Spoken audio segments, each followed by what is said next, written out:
नमस्कार दोस्तों। तो आज का टॉपिक है मौर्य काल से संबंधित जितने भी सारे मोस्ट इम्पोर्टेंट प्रश्न हैं दोस्तों, सभी को एक वीडियो में ही कवर कर दिया जाएगा। ये इतिहास का टॉपिक है दोस्तों। इसमें जो भी मैं बता रहा हूँ ये लुसेंट का जीके है दोस्तों, वन लाइनर क्वेश्चन के रूप में यहाँ पे बताया जा रहा है।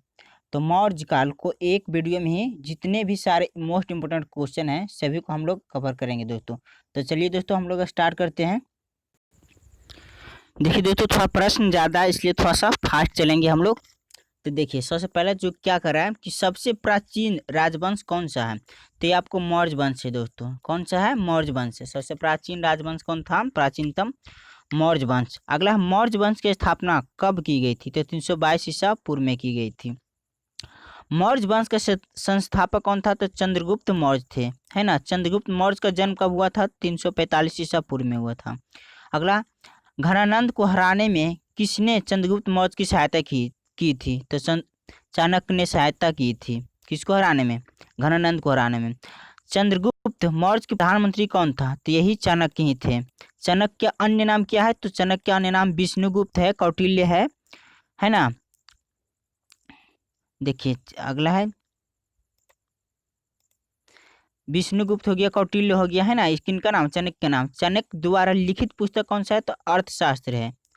कहता अर्थशास्त्र किस विषय पर आधारित है? तो राजनीतिक पर आधारित है। इसमें कहता है किसकी तुलना मैकियावेली के प्रिंस से की जाती है? तो यही कौटिल्य का अर्थशास्त्र की जो है तुलना आपको मैकियावेली के प्रिंस से मतलब की जाती है। यानी मैकियावेली की जो पुस्तक है प्रिंस, इसकी तुलना किससे की जाती है? तो कौटिल्य द्वारा रचित पुस्तक अर्थशास्त्र की जाती है। मौर्य साम्राज्य में प्रचलित मुद्रा क्या थी? तो पन थी। अगला, मालवा गुजरात महाराष्ट्र किस शासक ने पहली बार जीते थे? तो आपको चंद्रगुप्त मौर्य ने जीते थे। अगला, नंद वंश के पश्चात मगध पर किस राजवंश ने शासन किया था? तो नंद वंश के बाद जो आपको शासन किया था मौर्य वंश शासन किया था। तो देखिए अगला जो क्या करा है देखिए, मौर्य काल में शिक्षा का सर्वाधिक प्रसिद्ध केंद्र क्या था? तो तक्षशिला था। यह भी कहाँ? पाकिस्तान में।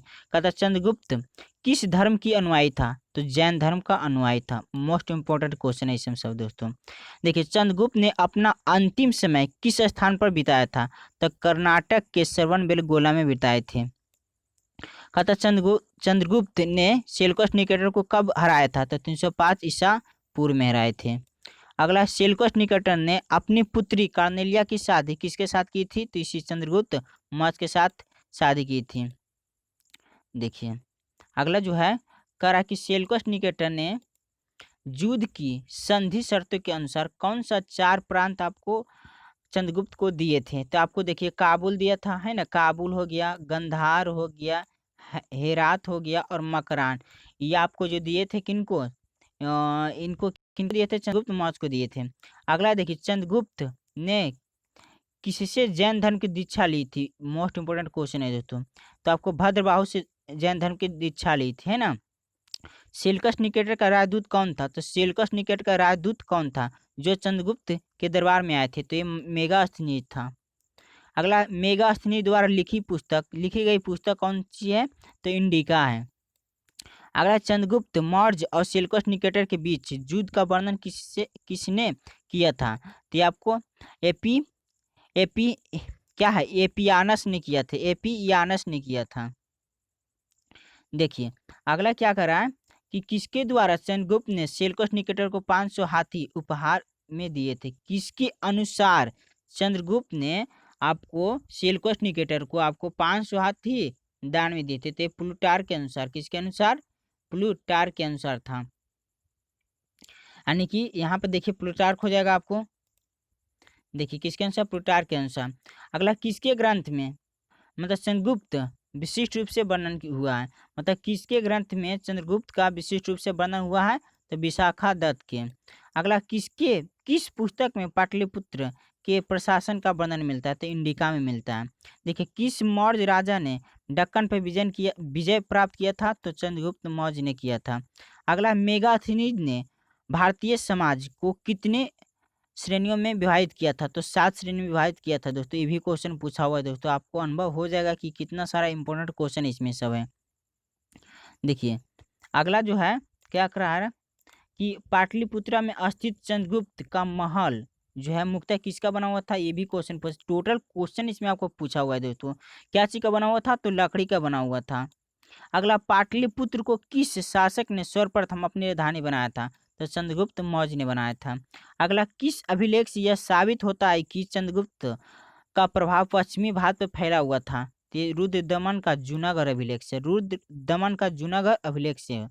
अगला, किस ग्रंथ में चंद्रगुप्त के लिए बीसल शब्द का प्रयोग किया गया है, तो आपको मुद्रा राक्षस में है। मुद्रा राक्षस में कौन सा शब्द का प्रयोग किया गया है चंद्रगुप्त मौर्य के लिए, तो ब्रिसल शब्द का। कहता है, किस ग्रंथ में शूद्रों के लिए आर्य शब्द का प्रयोग किया गया है, तो आपको अर्थशास्त्र में किया गया है। किसमें किया गया है, अर्थशास्त्र में किया गया।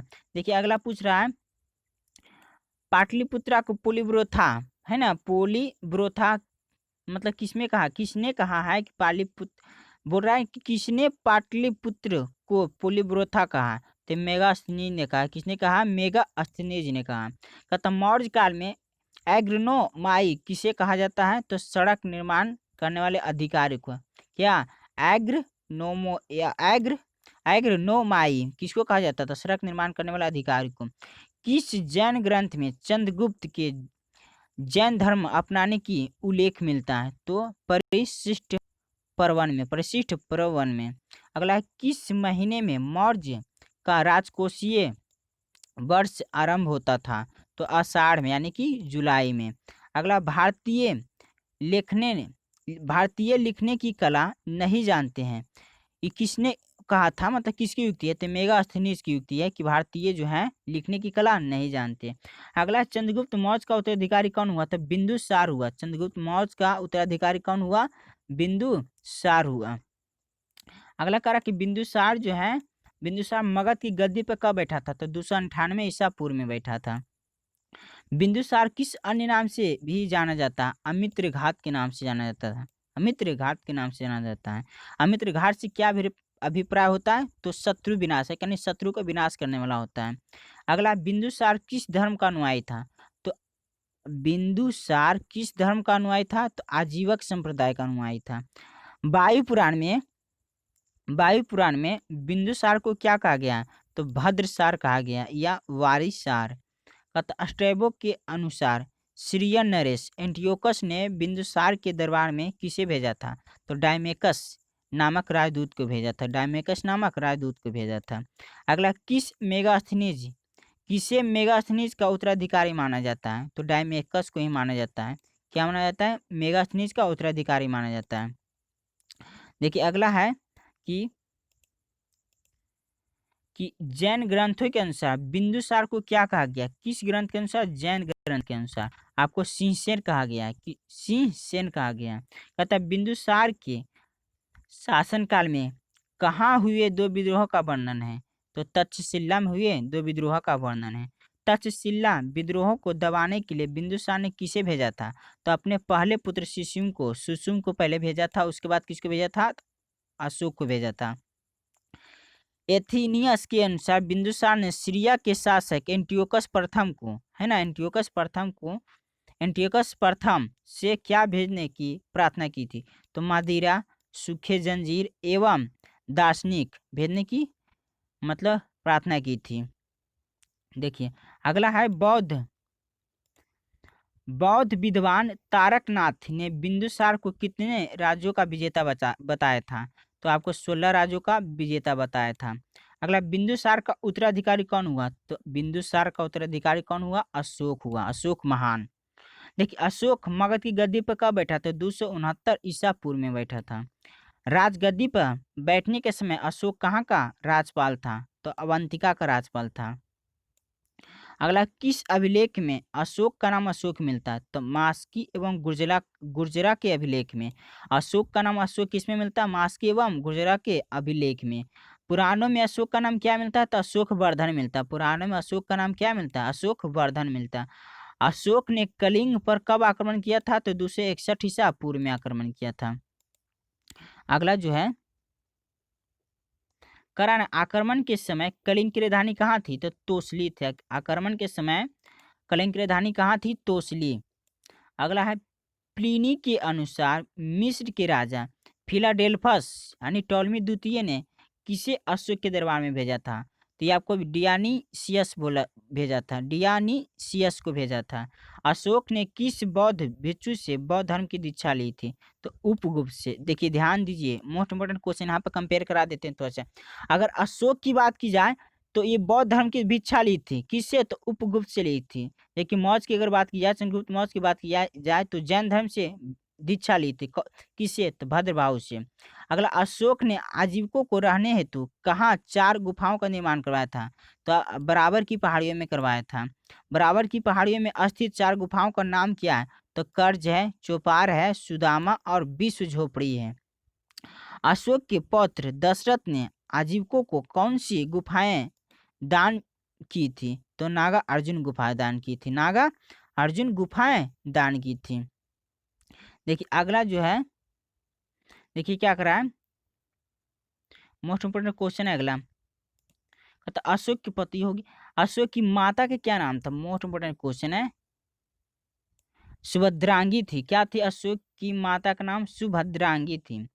अशोक ने बौद्ध धर्म के प्रचार के लिए अपने पुत्र महेंद्र और पुत्री संघमित्रा को कहाँ भेजा था? तो श्रीलंका भेजा था। कहता भारत में शिलालेख का प्रचलन सर्वप्रथम किसने किया था? तो अशोक ने ही की थी। अशोक ने ही किया था। अशोक के अभिलेखों में से अभिशोक अशोक के अभिलेखों में से किस लिपि का प्रयोग किया गया? तो देखिए ब्राह्मी, खरोष्टी, ग्रीक और अरमाइक लिपि का प्रयोग किया गया। ग्रीक एवं अरमाइक लिपि का अभिलेख कहाँ से प्राप्त हुआ है? तो अफगानिस्तान से प्राप्त हुआ है। कहाँ से प्राप्त हुआ? अफगानिस्तान से प्राप्त हुआ है। कहता खरोष्टी लिपि के अभिलेख कहाँ से प्राप्त हुआ? खरोष्टी लिपि कहाँ से प्राप्त हुआ? तो उत्तर पश्चिम पाकिस्तान से प्राप्त हुआ। ब्राह्मी लिपि के अभिलेख कहाँ से प्राप्त हुए? तो शेष भारत से। अगला, अशोक के अभिलेख को कितने भागों में बांटा गया है? तो 3 भागों में बांटा गया है। देखिए कौन कौन? तो शिलालेख हो गया, स्तंभ लेख और गुहा लेख। अगला मोस्ट इंपोर्टेंट क्वेश्चन है दोस्तों, देखिए क्या कर, अशोक के शिलालेख की खोज किसने की थी?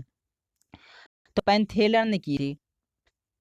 1750 ईस्वी में पाद्रेटी पैंथेलर ने की थी, है ना। बहुत एमबीबीआई क्वेश्चन है। अशोक के शिलालेखों की संख्या कितनी है? तो 14 है। अगला कहता अशोक के शिलालेख पढ़ने में सबसे पहले सफलता किसने प्राप्त की थी? तो ये आपको किसको मिली थी? जेम्स प्रिंसेप को मिला था। जेम्स प्रिंसेप को मिला था। कब पढ़ा था इसको? तो 1837 ईस्वी में पढ़ा था। कब पढ़ा था? 1837 ईस्वी में पढ़ा था आपको। जेम्स प्रिंसेप ने सबसे पहले इनको अभिलेख को पढ़ा था 1837 ईस्वी में। अशोक के किस शिलालेख, अभिलेख एवं पशु बलि की निंदा की गई है? तो ये पहले शिलालेख में आपको क्या किया गया? पशु बलि की निंदा की गई है। किस अभिलेख में अशोक की तीर्थ यात्रा का उल्लेख मिलता है? तो 7वें एवं 8वें अभिलेख में, शिलालेख में आपको तीर्थ यात्रा का वर्णन मिलता है। अतः किस शिलालेख में कलिंग युद्ध का वर्णन मिलता है? तो आपको 13वें शिलालेख में आपको कलिंग युद्ध का वर्णन मिलता है। अशोक के स्तंभ लेखों की संख्या कितनी है? तो 7। अशोक के स्तंभ लेखों की संख्या कितने हैं? 7 है। अशोक के स्तंभ लेख किस लिपि में है? तो आपको ब्राह्मी लिपि में लिखी गई है। किस लिपि में लिखी गई है? ब्राह्मी लिपि में लिखी गई है। अगला क्या कर रहा है कि कौशाम्बी कौशाम्बी अभिलेख को क्या कहा गया है? तो रानी का अभिलेख कहा गया। मोस्ट इंपोर्टेंट क्वेश्चन है। अशोक का सबसे छोटा स्तंभ लेख कौन सा है? तो रूमी देई का अभिलेख है। रूमी देई का अभिलेख है। अशोक का कौन सा अभिलेख सबसे लंबा है? तो 7वां अभिलेख जो है अशोक का सबसे लंबा है। अशोक का कौन सा अभिलेख ग्रीक अरमाइक भाषाओं में प्राप्त हुआ है? तो सारे कुरना, है ना, सारे कुरना अभिलेख प्राप्त हुआ। अर्थशास्त्र में चर किसे, मोस्ट इंपोर्टेंट क्वेश्चन इस समय दोस्तों। देखिए अर्थशास्त्र में आपको जो चर है किसे कहा जाता था? जासूस को क्या कहा जाता था? चर कहा जाता था। अशोक के समय में मौर्य साम्राज्य में कितने प्रांतों की संख्या, मतलब कितने प्रांतों की संख्या थी? तो आपको 5 थी। कितना था? 5। अशोक के साम्राज्य में मौर्य प्रांतों की संख्या कितनी थी? तो 5। अतः अशोक के समय प्रांतों को क्या कहा जाता था? तो चक्र कहा जाता था। क्या कहा जाता था? अशोक के समय में प्रांतों को क्या कहा जाता था? चक्र कहा जाता था। चक्र, देखिए चक्र कहा जाता था। अगला, प्रांतों के प्रशासक क्या कहलाते थे? तो या तो कुमार कहलाते थे, या राजपूत, या राष्ट्रीय कहलाते थे। अगला, प्रशासन की सबसे छोटी इकाई क्या थी? तो ग्राम थी। कहता ग्राम के मुखिया को क्या कहा जाता था? ग्रामी कहा जाता था। अशोक के समय बिक्री कर के रूप में मूल का कितना भाग वसूला जाता था? तो 10वां भाग वसूला जाता था। अर्थशास्त्र में गुप्तचर, मोस्ट इंपोर्टेंट क्वेश्चन, गुप्तचर को क्या कहा जाता था? तो गुड़ पुरुष कहा जाता था। अशोक के समय जनपदीय न्यायालय के न्यायाधीश को क्या कहा जाता था? तो आपको क्या कहा जाता था? राजू कहा जाता था। राजू को कहा जाता था। देखिए अगला है कि सरकारी भूमि को क्या कहा जाता था? सरकारी भूमि को आपको कहा जाता था सीता भूमि कहा जाता था। कहता बिना वर्षा के अच्छी खेती होने वाली भूमि को क्या कहा जाता था? तो अदेव मातृ कहा जाता था। अदेव मातृ कहा जाता था। स्वतंत्र वेश्यावृत्ति, मोस्ट इंपोर्टेंट क्वेश्चन, वेश्यावृत्ति को अपनाने वाली महिला को क्या कहा जाता था? तो रूपा जीवा कहा जाता था। रूपा जीवा। अगला वह शासक कौन था जिसने राज सिंहासन पर बैठने के लिए अपने बड़े भाई सुसीम की हत्या की थी? तो वही अशोक थे। कहता सम्राट अशोक की पत्नी कौन थी जिसने इसको बहुत प्रभावित किया था? तो कारुवकी थी। कौन थी? कारुवकी थी। अगला देखिए क्या कर रहा है कि अशोक ने अपनी सभी अभिलेखों को एक रूपता से किस प्राकृत का प्रयोग किया? तो माघी का किया है। मागधी यानी माघी की, है ना। मौर्य सम्राट अशोक का अन्य नाम क्या था? तो देव प्रियदर्शनी था। देव प्रियदर्शनी था। अगले देखिए कलिंग विजय के उपरांत अशोक महान ने किस धर्म को अंगीकार किया था? तो बौद्ध धर्म को अंगीकार किया था। देखिए सांची किस कला एवं मूर्ति कला का निरूपण है? तो बौद्ध कला का है दोस्तों। सांची कहाँ है दोस्तों? आपको मध्य प्रदेश में। सांची का स्तूप कहाँ है? मध्य प्रदेश में। किस मौर्य शासक ने सहिष्णुता, उदारता और करुणा के त्रिविध आधार पर राज्य वंश की स्थापना की थी? तो यही अशोक थे। अशोक देखिए अगला क्या करा कि अशोक अशोक के शिलालेखों में प्रयुक्त भाषा कौन थी? तब प्राकृत भाषा का प्रयोग किया गया था। वह स्तंभ कौन सा है जिसमें अशोक ने स्वयं को मगध का सम्राट बताया? ये भी मोस्ट इंपोर्टेंट क्वेश्चन है। तो भाब्रू स्तंभ लेख है ना। भाब्रू स्तंभ है जिसमें अशोक ने अपने आप को मगध का क्या बताया? सम्राट बताया। उत्तराखंड में अशोक का शिलालेख कहाँ से प्राप्त हुआ? तो कालसी से प्राप्त हुआ है। सांची का स्तूप किसने बनाया था? अशोक ने बनाया था। कहाँ है दोस्तों सांची का स्तूप? एमपी में है, मध्य प्रदेश में। अगला देखिए क्या है कि मध्य भारत में भागवत धर्म विकास होने का प्रायः किस स्तंभ लेख से प्राप्त हुआ? पूरा मध्य भारत में भागवत धर्म विकसित होने का प्रमाण किस स्तंभ लेख से प्राप्त हुआ? तो भवन राजदूत होलियोडोरस के बेसनगर से प्राप्त हुआ दोस्तों। यानी इसको गरुड़ स्तंभ लेख से भी कह सकते हैं। गरुड़ स्तंभ लेख भी कह सकते हैं, है ना। गरुड़ स्तंभ लेख।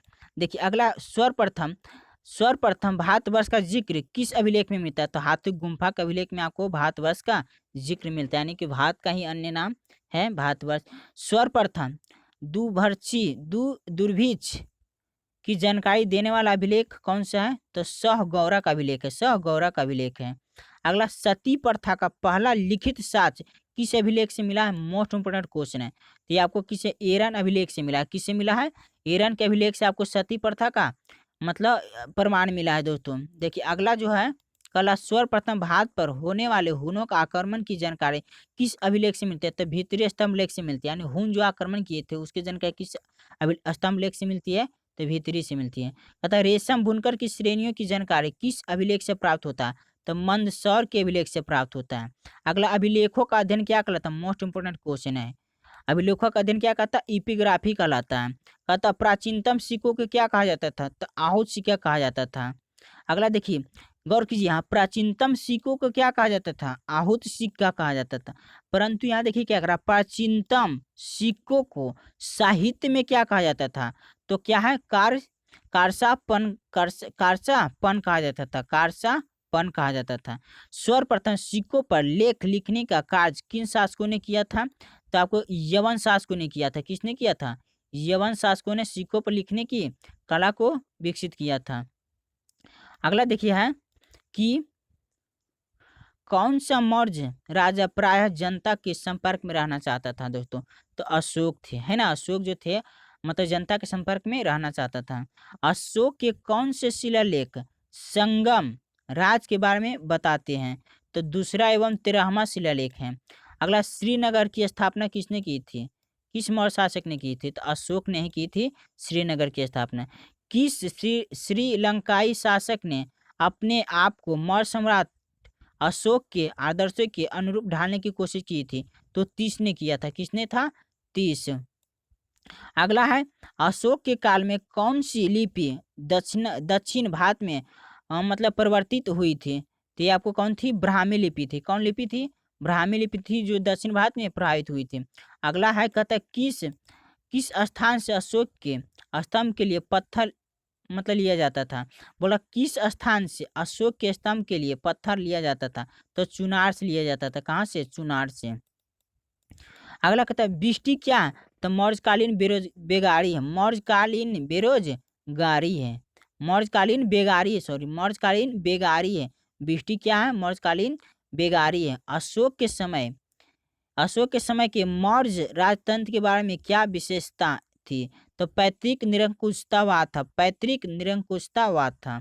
मौर्य वंश का अंतिम शासक कौन था? तो बृहद्रथ था। मौर्य वंश का अंतिम शासक कौन था? बृहद्रथ था।